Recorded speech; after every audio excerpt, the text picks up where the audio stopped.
Happy Tuesday. Ooh, my lips are so shiny. Happy Tuesday, y'all. This week in Bible study, I know last week I said that we were going to do Genesis 10, but we're going to skip 10 for right now. We're going to come back to that. We're going to go with 11 this week. Really 10, hey Maisha, 10 is pretty much self-explanatory, kind of, sort of, not really, but there wasn't much that I could teach on it. So I just said we're going to skip it for right now, and I'm just going to kind of go to the Lord in prayer and pray about it, and let him speak through me to what to reveal to you all about Genesis 10. There's not a whole lot that I could tell you. Like I said, it's self-explanatory, but I really wanted to get into Genesis 11. And I got a whole heap of notes on Genesis 11. So again, I'm excited about Bible study this week, and I've read Genesis 11 several times. There's not a whole lot there, but it's enough. It's enough. And I know a lot of times when we're doing Bible study, for a lot of people, they like me, before I really knew what I was reading, the question that I was always asking myself, well, what does that have to do with me? Because a lot of people don't understand the relevance of the Bible in their lives. Like, how can I relate to this? How can I apply it to my life? And I want to make sure, like, we are applying the word, not just having Bible study every week, but actually applying it to our lives. Like, that's the whole point, the application. The Bible is one of the best self-help books, if you ask me. So without further ado, we're going to get started.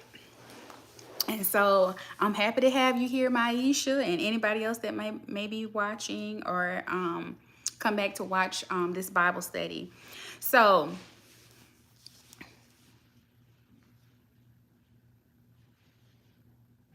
yes, it's recorded, and I will upload it. So if you have to hop off, that's fine, Maisha.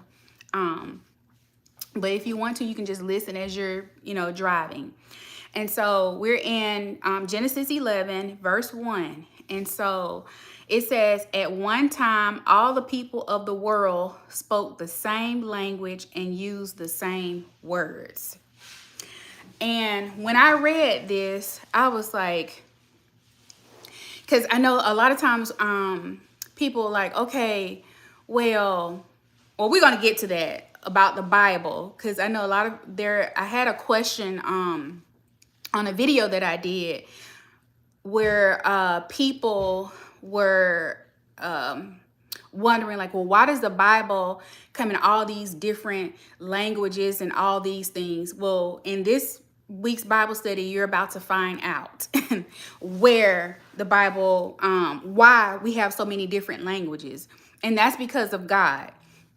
So it says, at one time, all the people of the world spoke the same language and used the same words.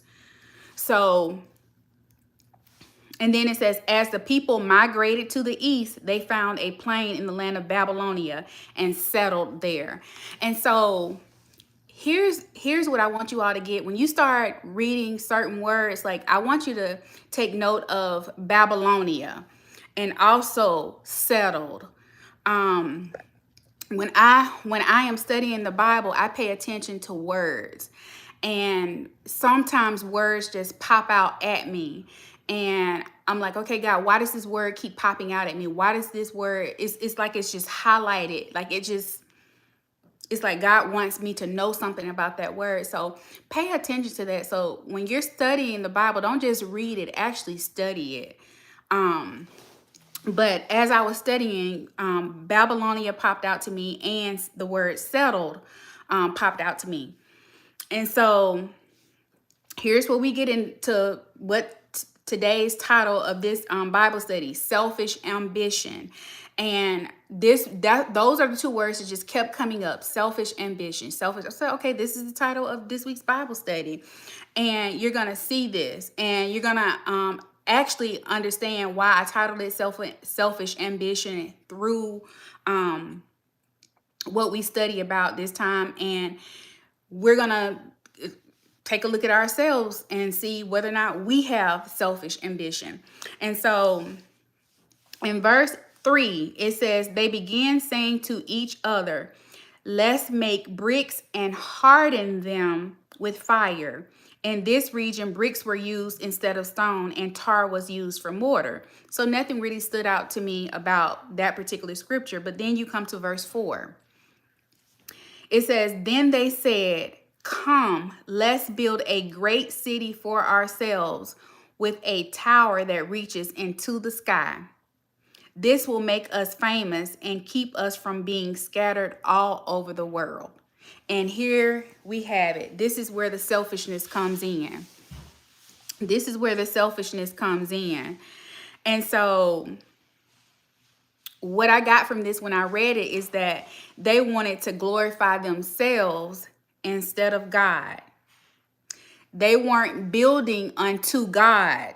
They were building around God. Because they said, let us make a name for ourselves. That wasn't about his glory. It was about them. And that's where the selfishness comes in, the selfish ambition. And so as we read further, I want you all to understand that there's nothing wrong with having ambition. There's nothing wrong with unity, because when you study this, you might think to yourself, just like I did when I started reading it, studying it, I was like, okay, the people are unified. What's wrong with that? What's wrong with the people being unified? But we're going to get to that. And this is good. I hope y'all stay, because it gets better. So these people wanted elevation. They wanted visibility. A lot of times that's what we want. They want achievement without being aligned with God. And so they said, it says, then they said, come, let's build a great city for ourselves with a tower that reaches into the sky. This will make us famous and keep us from being scattered all over the world. I don't want to get ahead of myself, because in Genesis 12, but we're going to just speak on it a little bit, where God tells Abraham, I will make you famous. But these people are talking about making themselves famous. And so it says, but the Lord came down to look at the city and the tower the people were building. Look, he said, the people are united. This is the part where it gets kind of like, okay, even God said the people are united. And when you think about people uniting, you think about that being a good thing. But I'm going to show you where it wasn't neutral. So let's just keep reading. He said, look, the people are united and they all speak the same language. After this, nothing they set out to do will be impossible for them. Come, let's go down and confuse the people with different languages. Then they won't be able to understand each other. Now, when I first read this, the first thing that comes to my mind, a lot of people say this: God is not the author of confusion. How many times have y'all ever heard God is not the author of confusion? I've heard it plenty of times. But here it says God confused the people. And so in my head, I had to go back and ask God. It's like, God, they say you're not the author of confusion. What's going on here? This says you confuse the people. Yes, Maisha. And this is why people need to go back. This is why you need to study your Bible, because a lot of times people use different quotes and all of these things. And sometimes it's not biblical. It's just something that people have said, and it gets passed down over and over and over. And so I went on a little mission, and we're not going to talk about that. But I said, well, if he did it here. Remember, I talked about Genesis mean beginning. In the beginning, it means the beginning. So if it happened here, more than likely it's happened somewhere else. And it has, but we're not going to talk about that in this Bible study. But here you see it says plainly, he confused the people. And I was like, oh, that's interesting. That's interesting. God confused the people. Now, why would he confuse the people? The people were united. They came together to build something. I was like, God, that's a good thing, isn't it? That's a good thing. The people came together to build something. Stay with me. Stay with me, because I'm going to show you where that can go wrong. And I'm going to give you a modern day, not in biblical, but modern day, where that can go wrong, where people are unifying. And here's the thing, just because people are unified and are building something, it doesn't necessarily mean that whatever they're building is something for everybody. Because, hold on, I'm going to get ahead of myself. So here's what it says in verse 8. It says, in that way, the Lord scattered them all over the world, and they stopped building the city. That is why the city was called Babel, because that is where the Lord confused the people with different languages. In this way, he scattered them all over the world. Now, in the beginning, in verse 4, it said that they wanted to make themselves famous, and they wanted to keep from being scattered all over the world. But guess what God did? He was like, not,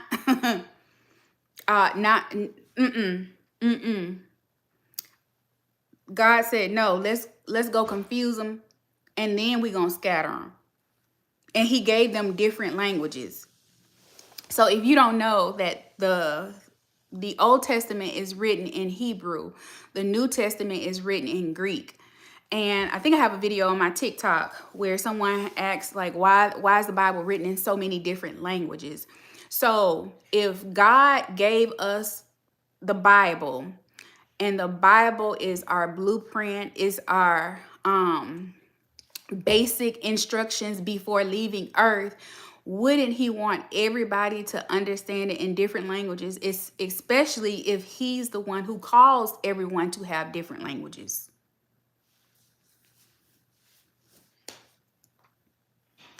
Wouldn't God want you to be able to get revelation for your own life in whatever language you speak? And I want you all to think about this. We're in Genesis 11. This is post-flood. Post-flood. Now, God had already wiped everything and everyone out except for Noah and his family.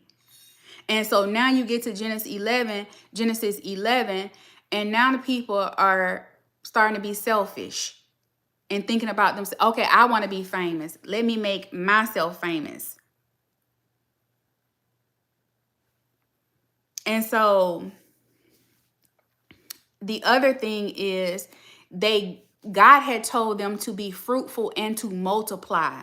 But if you go back to which verse is it? Let's see here. That's why I say it's important to, here it is, verse 2. God had already told them, this is post-flood, after the flood. God had told them to be fruitful and to multiply, meaning go out everywhere. But here in verse 2, it says, as the people migrated to the east, they found a plain in the land of Babylonia and settled there. So God never told them to settle. He told them to multiply, like fill the earth. He said multiply and fill the earth, not fill Babylonia.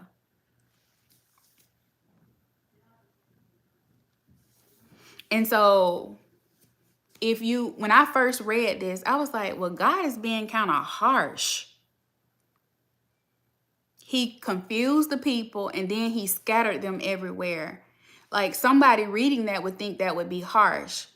And I'm just going to be honest with you. When I first read that, that's what I thought.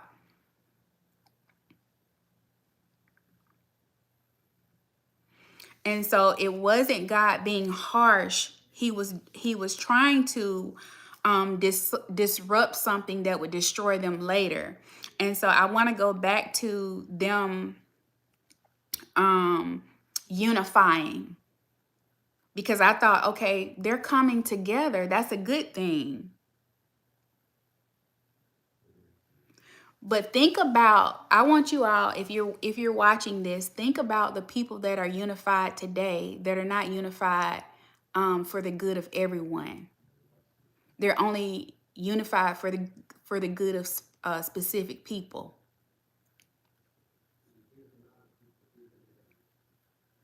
I want you to just think about that for a second.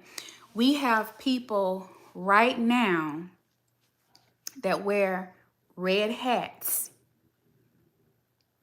that say "Make America Great Again." They are unified, but are they unified for the better of everyone or just a specific group of people? Let's take it back to Martin Luther King. In his time, well, you can't even say his time because all of it ties together, but there were the people called the Ku Klux Klan that were unified, that came together. So just because people are unifying doesn't necessarily they're unifying for something good, something to help unify all people. God is for all people.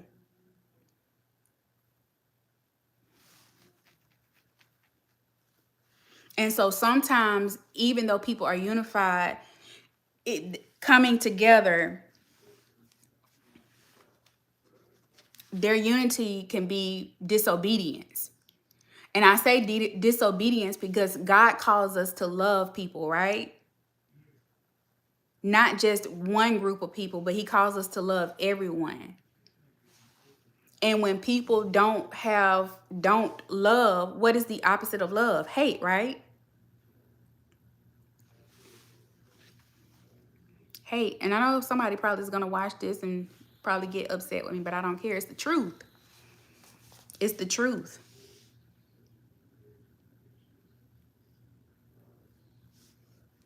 So they got to Babylonia and they settled. That was disobedience. They wanted to make themselves, they wanted to enrich themselves.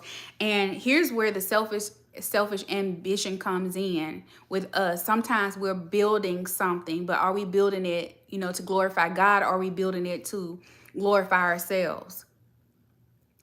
Are we building the career, the business, the family, all of those things to glorify the ministry? Are we building it to glorify God? Or are we building to glorify ourselves?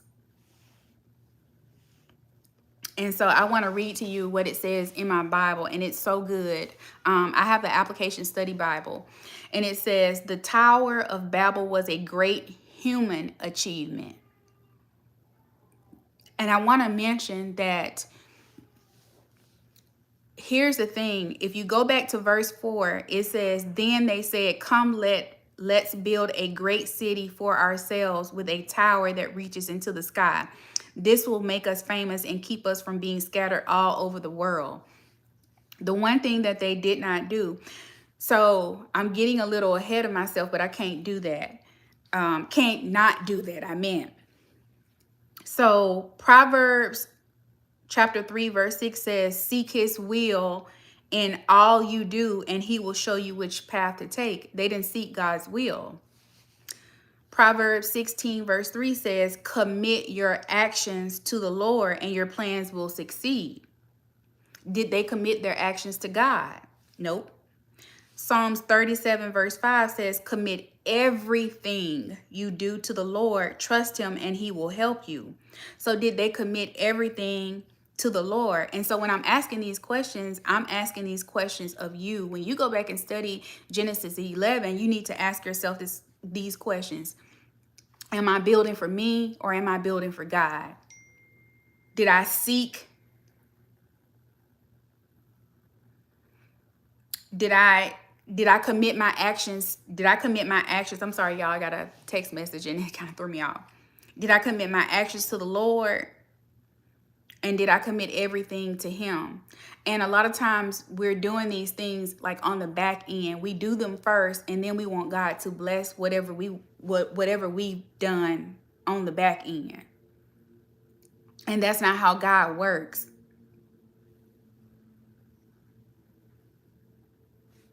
But I'm going to go back and read to you. It says, the Tower of Babel was a great human achievement, a wonder of the world, but it was a monument to the people themselves rather than to God. We may build monuments to ourselves, expensive clothes, big house, fancy car, important job, to call attention to our achievements. And we've all done this before. I've done it before myself. It says these may not be wrong in themselves, but when we use them to give ourselves identity and self-worth, they take God's place in our lives. We are free to develop in many areas. So God is not against development. God is not against unity. Because if you read this and if you don't read it through the right lens, you'll think, well, God is against unity. God is against achieving and doing something. That's not the case at all. We are free to develop in many areas, but we are not free to think we have replaced God. What towers have you built in your life? And so think about that. And I actually sat down and I thought about that. I was like, okay, what have I built without God? And let's be honest, we've all built something without going to God first, without committing to God, without trusting him. We've all had selfish ambition. We want to go back to school. And then we wonder why when we start to do things or we plan things, they don't go as planned, because we haven't. If we say we love God and we trust God, then why don't we go to him first? And I can tell you this from experience, trying to go back to school, trying to go to school. But until I included God in my plans and I committed to him and I started praying, it didn't go right for me. And what it did was it caused me unnecessary things that I had to go through. And I think if we think of God as a good father, wouldn't your father want you not to experience unnecessary pain or hurt or problems? And I think about that. I think about that in hindsight sometimes. Like, if I had just gone to God first, maybe I could have avoided some things. Not everything, but some things. Sometimes if we would commit the plans to God and seek his will before we do anything, we cannot experience unnecessary things. And so this teaches us, and somebody may be, okay, well, what's the application? That is the application before you try to build anything. And a lot of times we forget about being selfish. We may not be selfish in a way of certain things, but we could be selfish in a way that, okay, we're just thinking about ourselves. I want to do this. I'm going to do this. And not thinking, okay, or taking it to, our Heavenly Father. And one thing I thought about as I was driving down the road one day, I said, it's going to be hard. And I may have mentioned it before. Some people struggle with going to God as a father because it's hard for them to even go to their earthly father. So if you have a hard time going to your earthly father to talk about anything, it's going to be hard for you to go to God, that you can't see about things. And so I get that. And so maybe, just maybe, if we believe in God the way we say we do, and the Bible tells us we are to come boldly to him. Come boldly. David went boldly to God. And I feel like ever since I've done that, things don't necessarily here's the thing, when I don't hear from God, I don't move. I don't move. Someone had told me about a position, and I thought about it, and I was like, okay, let me take it to God in prayer. This is post relationship with God. Now pre, I would have jumped right on it. And so I took it to God in prayer, prayed about it. I was like, God, if this is something that's for me, you know, let me know, give me a sign. If this is where I'm supposed to go, this is where you're trying to lead me. Because remember, God leads, He guides. And I got nothing. And so I ended up not even, applying. And I just remember having peace about my decision. I kind of thought about it in hindsight. And I was like, well, if it was meant for me, I think it would have stayed on my mind. It would have been, I feel like the Holy Spirit would have warned me, like, okay, I think you should have taken that position. I think you should have applied for it. That never came about. And then it came around again. I asked the Lord again. And it's like, I want to make decisions like that. When you make decisions and you start to have peace after you make, that's God. That's God. But you got to take it to Him first. And so when you start, if you were to be honest with yourself and you go back and you look at some of the decisions that you've made in life and the ones that you've made without God versus the ones you made with God. And a lot of times we don't want to be honest about that. Like a lot of things I did it without consulting God first, and it just caused me unnecessary hardship, unnecessary issues, problems, all those things I just could have avoided going through. And so just think about that when you are building anything. Yes, God bless you too.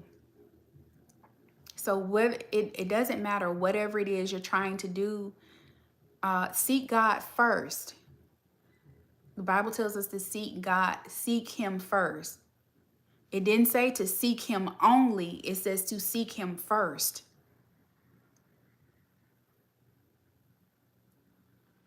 And so what ends up happening is just like these people who built this tower, God scattered them.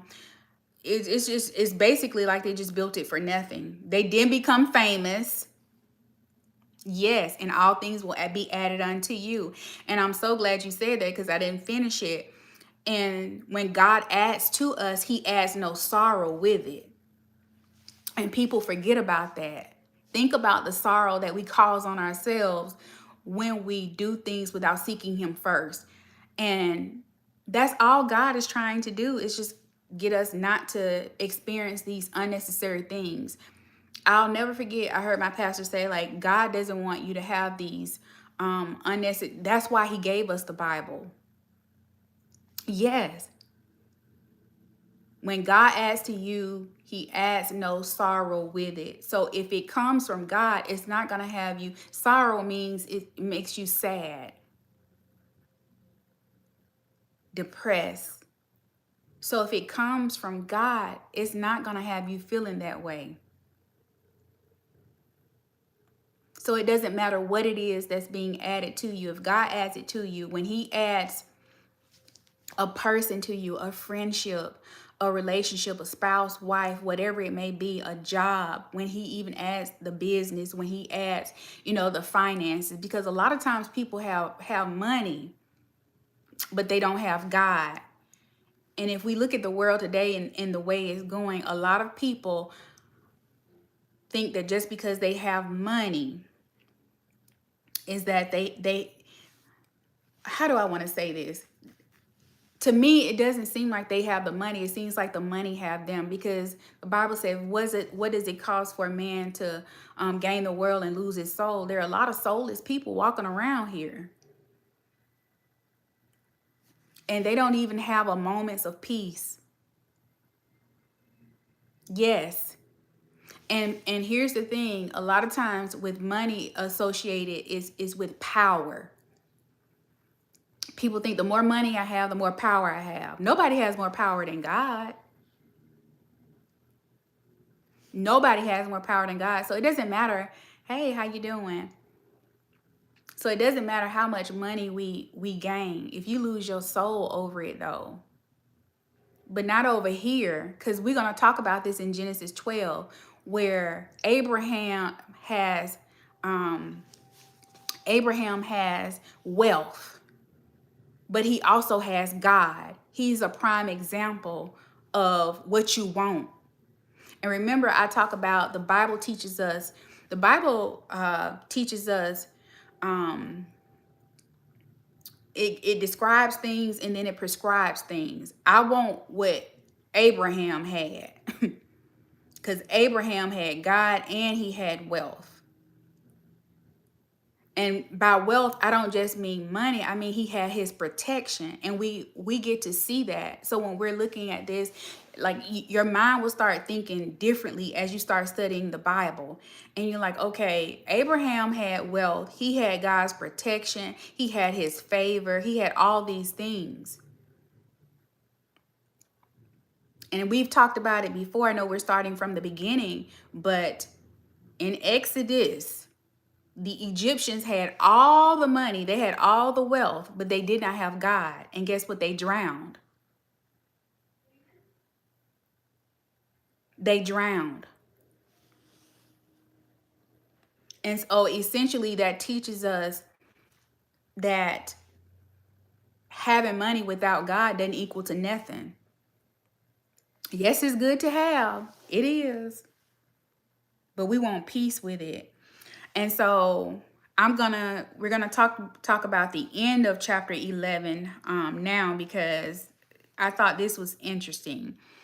We're gonna skip to Genesis 11 verse 27, and it talks about the family of Terah. And so all my life, and probably all of yours too, you've always heard about Abraham, but you've never heard about Abraham's father.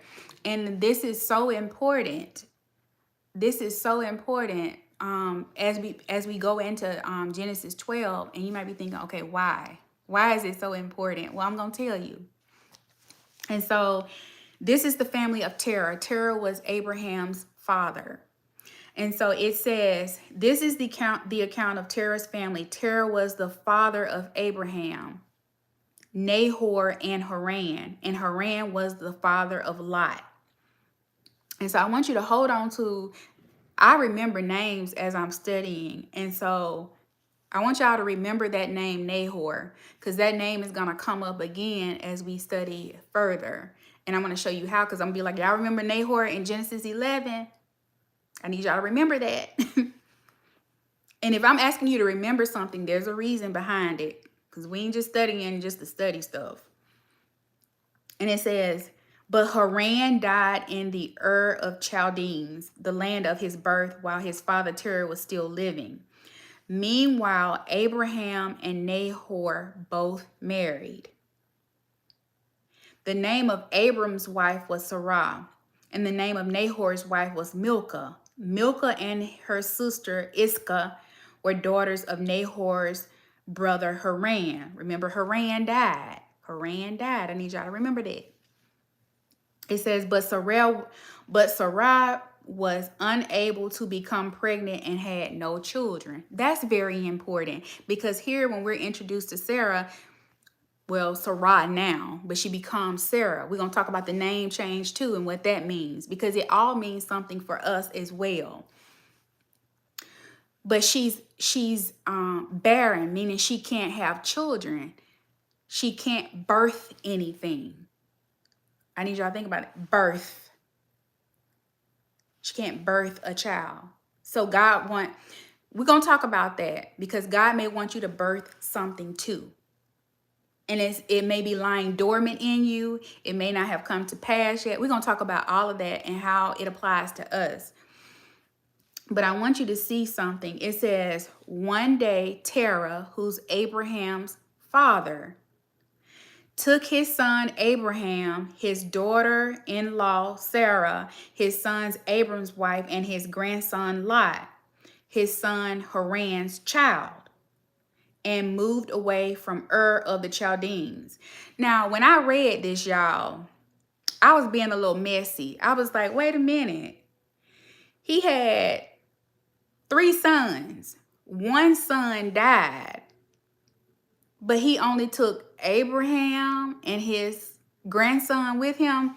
So I was like, what's up with that? Why he leave Nahor? It doesn't tell us right here, but when you keep reading further in the Bible, it lets you know why. In Genesis 12, God tells Abraham to leave his father's family. That's very significant because when we're reading that, it doesn't tell us why God told him to leave his father's family. That's why it's so important to pay attention to these little details. And so you may have, how should I say this? God may tell you to leave your family. We don't know why he may tell you to do that, but some people, we're going to talk about that. I'm trying to get into Genesis 12. I'm trying not to go there, but I want to go there so bad because I love Genesis 12. I love it, love it. I've read it so many times, but it's just so much rich information in there. But I just wanted you all to make note of that when Terah, Abraham's father, left, he didn't take one of his sons. He took one son and his grandson. And I thought that was interesting. The Bible doesn't tell us why, nothing. Don't give us no more information. Just said he took Abraham and his wife and his grandson. The other important thing about this is, and I'm about to read it to you, it says, he was headed for the land of Canaan. That's the promised land. That's important, y'all. The promised land. He was headed for the land of Canaan, but they stopped at Haran and settled there. Terah lived for 205 years and died while still in Haran. And so the very first time that I studied this, I was like, oh my goodness, God is telling us not to settle in life. The promised land. He was headed to the promised land. He was headed for the good life. Because that's what the promised land means. It's a good life. But he settled.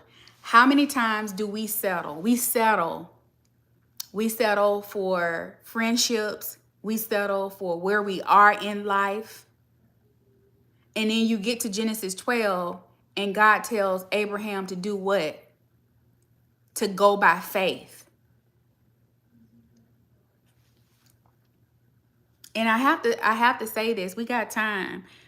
But he was headed for the land of Canaan. He was headed to the good life. But he settled right where he was. Remember, I said the Bible teaches us what to do and what not to do. And we can learn from these people. We can learn from Terah. What can we learn from Terah? Not to settle. And remember, his son Haran had died. He settled in a place called Haran. And I feel like they stopped there, but they weren't supposed to stay. And in my Bible, there is a map. There is a map that shows you the Ur of Chaldeans. Oh goodness. There's a map, but you can see, yeah, the Ur of Chaldeans, then Haran is up here, and then you got Canaan here. So he left here, got here, stayed here. He was halfway. He was halfway, but he settled.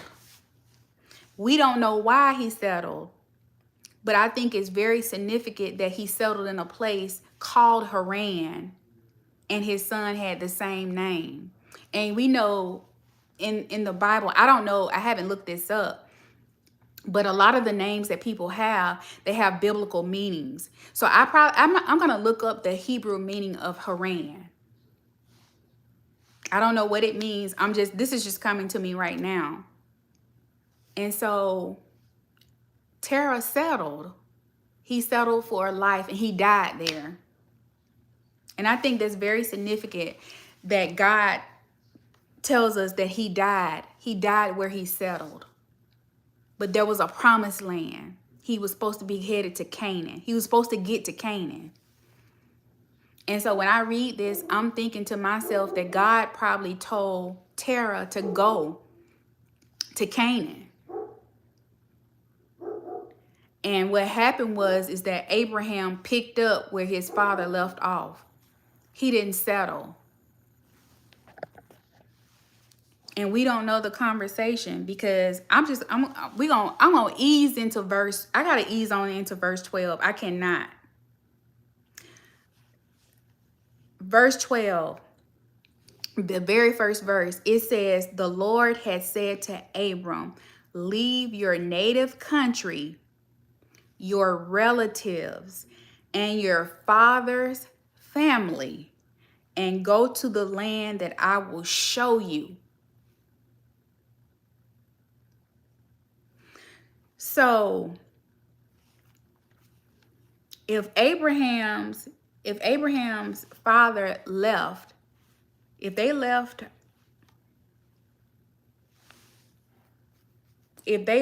Ur of Chaldeans, something must have prompted him to leave there.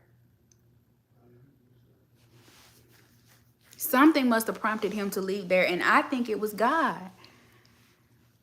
And I think he got an attachment to the place where they stopped and he just decided to settle there. Maybe he had some attachment to the name because that was his son's name. I don't know. And that's a lot of times why we don't want to keep moving forward or move forward in faith, because we get settled. We're settled with where we are. And I just want to encourage somebody, don't ever settle. Like, don't settle for anything. And I remember doing a video about it. I feel like God doesn't want us to settle for don't settle for a mediocre life when you can have Canaan, when you can have the promised land. Like, don't give up, because we'll see that when Abraham moves by faith, he runs into some problems. He runs into some issues. And it's like, as soon as we run into some issues, as soon as we run into some problems, what do? We want to go back. And then also we're afraid to step out on faith and do something different, or do something that God has been telling. God gives us the desires of our heart. And you just never know, stepping out and doing something new. You don't know what can happen. You don't know. It can be part of your purpose. It could be part of you experiencing fulfillment, which is essentially part of the good life. So not only having money and wealth, but having purpose and having fulfillment, like having like, this is my purpose. And have you ever done something that made you feel so good? And you'd be like, okay, I know this is it right here. This is it. But a lot of times people are settling for working jobs. And I'm not saying that there's anything wrong with having like a job. I'm just saying God has a purpose for you. That's all I'm trying to say. Don't settle. What we can learn from this is not to settle. Not to settle in life. Not to just settle and die. This whole Bible teaches us that Jesus saved us, but he saved us for a reason. And you need to be going to God every day. If you don't know what that reason is, you need to be asking God, God, why did you save me? You saved me. I almost bled to death. Almost bled to death one time. But God saved me. He saved me for a reason.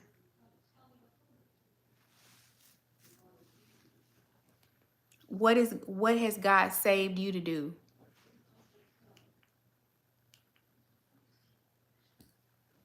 what is your purpose on this earth? Like, we all have a purpose. And it doesn't have to be anything grand or big. It could be, but I think a lot of times we're overthinking what God has called and purposed us to do in this life. And just because he's purposed you to do one thing doesn't mean he can't purpose you to do something else. I love something that my pastor says. He said, we serve a God that says we can do this and that, not this or that. We can do all things through Christ who strengthens us. All things. To me, that means all things. Not some things. It says all things. So if you don't get anything else from this Bible study, I hope that you get this. I hope that this encourages you not to settle, no matter how hard it gets. And we're going to talk about that next week in Genesis 12. Because I think when we think about faith, we think about, and God telling us to do something or calling us to do something, we think we're not going to run into any problems. We will. But the thing is, when we run into the problems with God, he takes care of them. And then also, you have to know that if there's an issue, then it's probably God trying to teach you something. Like, I've learned so many lessons in the wilderness, like in the preparation, like God preparing me for certain things in certain seasons. Everything is, I feel like preparation for where he's taking you. When Abraham stepped out on faith, what happened was he ran into a famine. Famine means lack of food. He could have said, God, why would you tell me to go to a place where I'm going to starve to death? But you know what? He didn't question God. He pivoted. He said, okay, I know the word that God gave me. He said, go to a land that I will show you. I went. And because I trust God and I stepped out on faith, even though this is not looking like what God told me it would look like. Because why would God send you somewhere to where you're going to starve to death? Nobody would think that. I think he had to fully trust God and be like, okay, if he told me to go, he told me to go for a reason. If there's a famine here, he's trying to teach me something. He's trying to teach me, okay, if you run into a problem, hey, you may have to pivot and do something different for a little while. Doesn't mean the promise. And we know that God keeps all his promises. We talked about that. Covenant. And we saw it with Noah. We're going to see it with Abraham as well. And so what that should be teaching us as we keep studying this is that God is a man of his word. If he told you, he's going to do it. And so when I read about Abraham and God says, and he tells him, I will bless you. I'm reading this and I'm like, okay, God is saying he's going to bless me. He said, I will bless those who bless you and curse those who treat you with contempt. All the families on earth will be blessed through you. God is saying he's going to bless me. So why would I study this about Abraham and not think that God is going to bless me? Like, he's telling me, I'm reading it.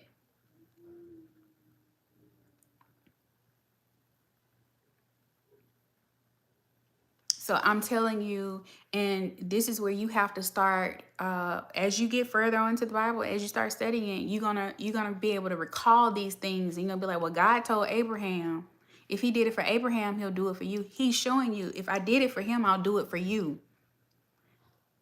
He's showing you that he's a sovereign God. And what you see from Genesis on throughout the Bible is that God keeps repeating the same pattern over and over and over again. It's like you can pick somebody else in the Bible. It doesn't just have to be Abraham. It doesn't have to be Noah. It could be Joseph. It could be Jesus. It could be Paul. He does the same. He keeps his word.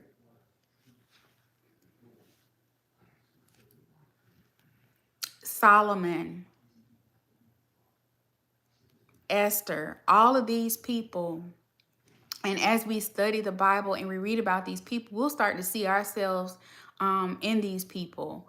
We'll start to see some of our strengths and some of the same weaknesses that they had, we may have. Because we all have flaws. I have them, you have them, and it's okay because God uses flawed people because it ain't nobody else for him to use. The only person that wasn't flawed was Jesus. So go back and study Genesis 11 and read it not just with your eyes in your head. Read it with your spiritual eyes, the eyes of your heart, and ask God questions like, God, what is it? What are you saying to me when I study this? Where are you telling me to go? What are you telling me to step out and do? Where is the land that I'm supposed to go to? And the Bible talks about, yes, the Bible talks about in the Old Testament, it talks about the promised land. And in the New Testament, it talks about the kingdom of God. Same place. For us, the Canaan is the promised land. It's just a metaphor for a good life. A life without sorrow, a life with joy, a life of purpose, fulfillment, all of those things. To me, that's wealth. Good health, because you can have money and not be in good health. You can have money and not be in your right mind. And people don't think about that. It's like the focus is just on the one thing. No, I want God's protection. Because what's the use of having the money if you don't have the protection? I touched on that a little bit earlier. As you get into Exodus, you'll see people who were wealthy. They had all the money, but they did not have God, and that did not work out for them.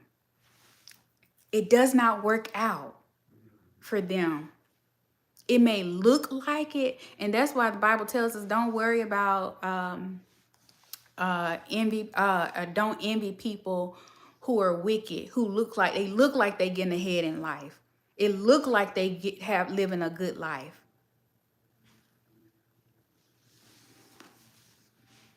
Don't envy people with money. Money is not the enemy. Like I want y'all to get that. Like that is not. But I think sometimes people equate people who having a lot of money to people actually living a good life. And a lot of times people want their money, but they don't want their life. I want the life that God says I'm supposed to have. He said I'm supposed to have a good life. That's what I want. He says I'm supposed to have peace. That's what I want. He says that I'm supposed to have joy, unspeakable joy. That's what I want. That's the life that I want. That's the life that he promises me.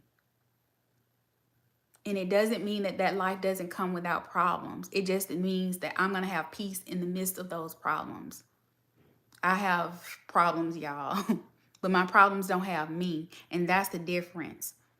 I noticed that immediately coming from not having a relationship with God to now having a relationship, going through all my problems, not being able to sleep at night, having anxiety, not being able to get rest, laying in a king size bed but can't get no rest. Laying in a big house, driving a nice car, but still couldn't get no rest.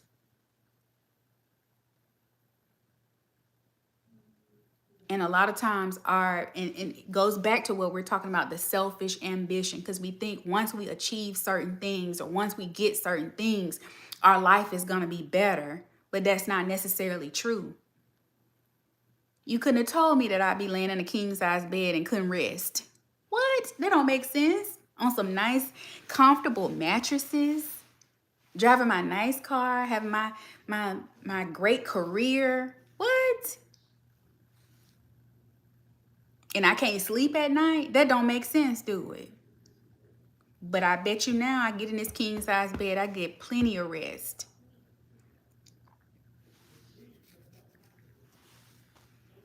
Plenty of rest. Now I have my moments because I'm going through some things. But I figured out, hey, there's some things that come, and I'm praying about it. But for the most part, I sleep well at night. I wake up in the morning with joy. Sometimes it's like, I'm starting to feel this 46-year-old body. But for the most part, I'm good. And you'll have days and you'll have moments, but I need God. I need him.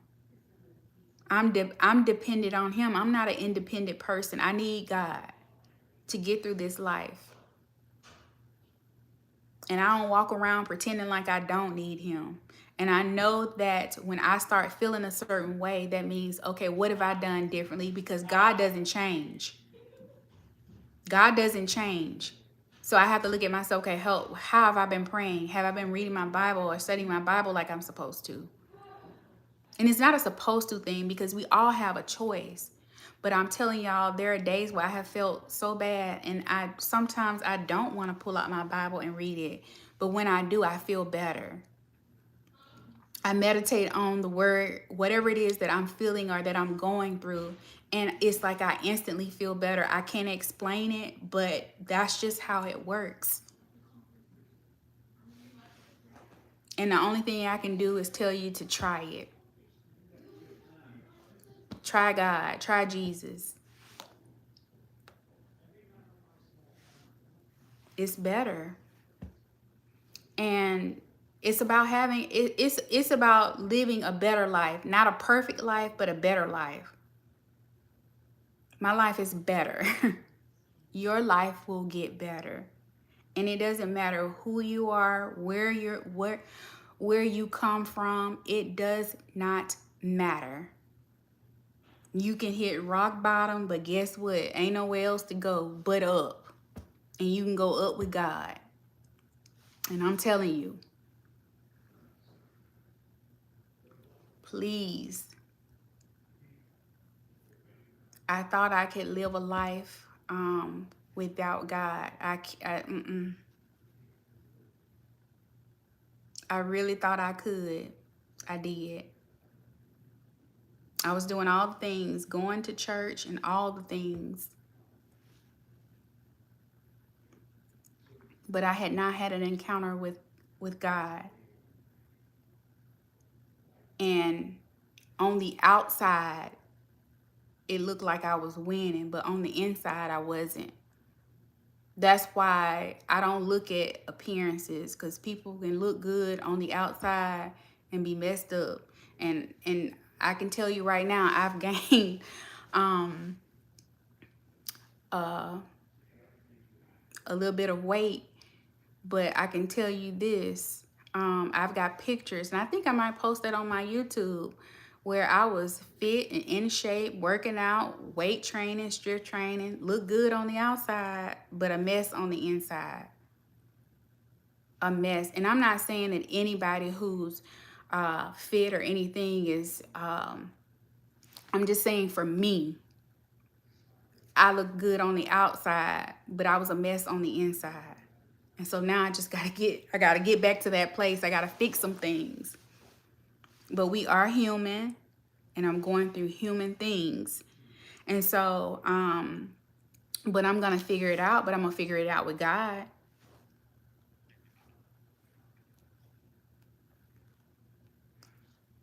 And God tells us in First Samuel 16 verse 7, don't look at appearances. And that's what, and to me, that's what the world does. Kingdom does not look at outer appearances. God says, I look at the heart. He looks at the heart. Because anybody can look good and dress it up. We see it every day. And we're all going through something. That's why we need other people. That's why we need God. You may be going through something that I'm not going through, but I can encourage you and I can help you. Or I may be going through something and you may not be going through, and you can encourage and help me. That's what we're supposed to do. We need other people. We need each other. So yeah. And there's some areas that I need encouragement in as well. You know, sometimes the encourager needs encouraging. And I'm thankful for the people that God has sent in my life to do just those things. But that's it, y'all. It's 7 o'clock on the dot. And that's it for this week's Bible study. Next week we'll be in Genesis 12. Please make sure that you go back and study the word for yourself. Spend some time with God, even if it's only 5 minutes. That's what I did when I first started. If I only had 5 minutes when I got up in the morning, I went in my closet, spent some time with the Lord, and I came out refreshed and went to work with joy in my soul and my spirit. If that's all you have, and believe you me, the 5 minutes will turn into 10, will turn into 20, 25, 30, sometimes hours. But yeah. But that's it for this week's episode. Please make sure, if you aren't subscribed to my YouTube channel, that you subscribe and meet me back here every Tuesday for Bible study, 6 p.m. Central Time. Thank you guys for joining, and I will see you all next week.